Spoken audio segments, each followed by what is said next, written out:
Gaza Israel ആക്രമണത്തിൽ ഹമാസിന് പിന്തുണയുമായി രംഗത്തെത്തിയവരാണ് ഹൂതികൾ. ആ ഹൂതികൾ ഇസ്രയേലിലെ തന്ത്രപ്രധാന കേന്ദ്രമായ ബെൻഗുരിയോൺ വിമാനത്താവളം ആക്രമിച്ചെന്ന് അവകാശപ്പെട്ട് രംഗത്തെത്തിയിരിക്കുകയാണ്. ഹൈപ്പർസോണിക് മിസൈലായ പലസ്തീൻ 2 ആണ് തൊടുത്തത് എന്നാണ് റിപ്പോർട്ട്. ആക്രമണം കൃത്യവും ലക്ഷ്യവും കണ്ടതായിരുന്നുവെന്നും ഹൂതികൾ അവകാശപ്പെടുന്നു. അതേസമയം വിമാനത്താവളത്തിന് നേരെ ആക്രമണം ഉണ്ടായിട്ടില്ലെന്നും നാശനഷ്ടങ്ങളൊന്നും സംഭവിച്ചിട്ടില്ലെന്നും ഇസ്രയേൽ പ്രതിരോധ സേന അവകാശപ്പെട്ടു. ഹൂതികളുടെ മിസൈലിനെ വ്യോമ പ്രതിരോധ സംവിധാനം തിരിച്ചറിയുകയും നിർവീര്യമാക്കുകയും ചെയ്തുവെന്നാണ് സൈന്യം വിശദീകരിക്കുന്നത്. വ്യാഴാഴ്ച പുലർച്ചെ 4 മണിയോടെയാണ് ഹൂതികളുടെ ആക്രമണം ഉണ്ടായത്. എന്നാൽ ഇസ്രയേലിലെങ്ങും അപായ സൈറൺ മുഴങ്ങിയില്ലെന്നും IDF വിശദീകരിക്കുന്നു. ചൊവ്വാഴ്ച മുതൽ ഇസ്രയേലിന് നേരെ ഡ്രോൺ ആക്രമണം ഹൂതികൾ സജീവമാക്കിയിരുന്നു. ഹാഫിയ, നെഗേവ് മരുഭൂമി, എലിയട്ട്, ബേർഷീബ എന്നിവിടങ്ങൾ ലക്ഷ്യമിട്ട് 6 ഡ്രോണുകൾ പറന്നെത്തിയെന്നാണ് ഹൂതികൾ വാർത്താക്കുറിപ്പിൽ അവകാശപ്പെട്ടത്.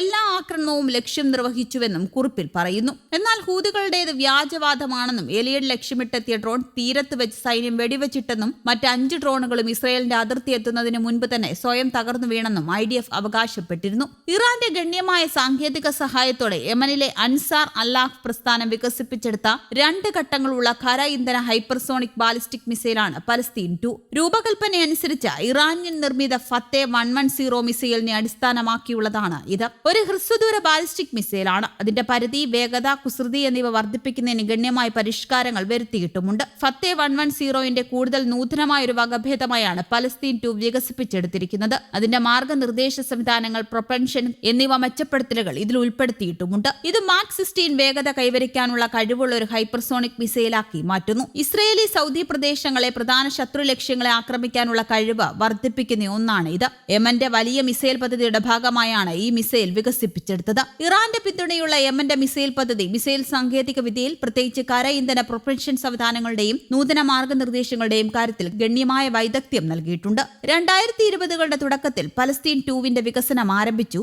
വിജയകരമായ നിരവധി പരീക്ഷണ വിക്ഷേപണങ്ങൾക്ക് ശേഷം 2024 അവസാനത്തോടെ പലസ്തീൻ 2 മിസൈൽ സജീവ സേവനത്തിൽ പ്രവേശിച്ചു. ഇത് ആദ്യമായി പ്രവർത്തനക്ഷമമായി ഉപയോഗിച്ചത് 2024 ഡിസംബറിലാണ്. അതിന്റെ ഏറ്റവും പുതിയ വിന്യാസം 2025 ജനുവരിയിൽ ഇസ്രയേലിലെ ഹൈഫയിലെ ഒരു പവർ പ്ലാന്റിൽ പതിച്ചപ്പോഴാണ്. ഇത് യമന്റെ മിസൈൽ പദ്ധതിയിലെ ഒരു സുപ്രധാന നാഴികക്കല്ലാണ്. ഈ ആക്രമണത്തിലെ മിസൈലിന്റെ പ്രകടനം ഒരു വലിയ വിജയമായി പ്രശംസിക്കപ്പെട്ടു. ഇസ്രായേലിലെ നിർണായക ലക്ഷ്യങ്ങളിൽ എത്താനും നൂതന പ്രതിരോധ സംവിധാനങ്ങളെ മറികടക്കാനുമുള്ളതിന്റെ കഴിവ് ഇത് പ്രകടമാക്കുന്നുണ്ട്.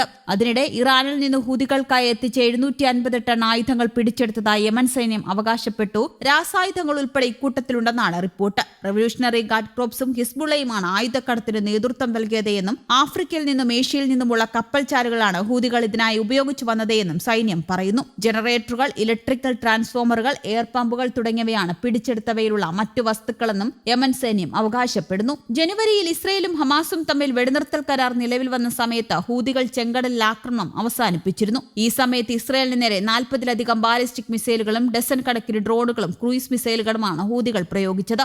മാർച്ച് 18-ന് ഇസ്രയേൽ ഗാസയിൽ ആക്രമണം പുനരാരംഭിച്ചതു മുതൽ ഇസ്രയേലിനെതിരെ 63 ബാലിസ്റ്റിക് മിസൈലുകളും 15 ഡ്രോൺ ആക്രമണങ്ങളും ഹൂതികൾ നടത്തിയിട്ടുണ്ട്. 2024 ജൂലൈയിൽ ഹൂതികൾ നടത്തിയ ആക്രമണത്തിൽ ടെൽ അവീവിൽ ഒരാൾ മരിച്ചിരുന്നു. 2023 ഒക്ടോബർ 7-ന് ശേഷം 200 മിസൈലുകളും 170 ഡ്രോണുകളും ഹൂതികൾ ഇസ്രയേലിലേക്ക് വിക്ഷേപിച്ചിട്ടുണ്ട്. ഇതിൽ ഭൂരിഭാഗവും അമേരിക്കയുടെയും ബ്രിട്ടന്റെയും എല്ലാം സഹായത്തോടെയാണ് ഇസ്രയേൽ പ്രതിരോധിച്ചത്. News desk, Kerala Kaumudi.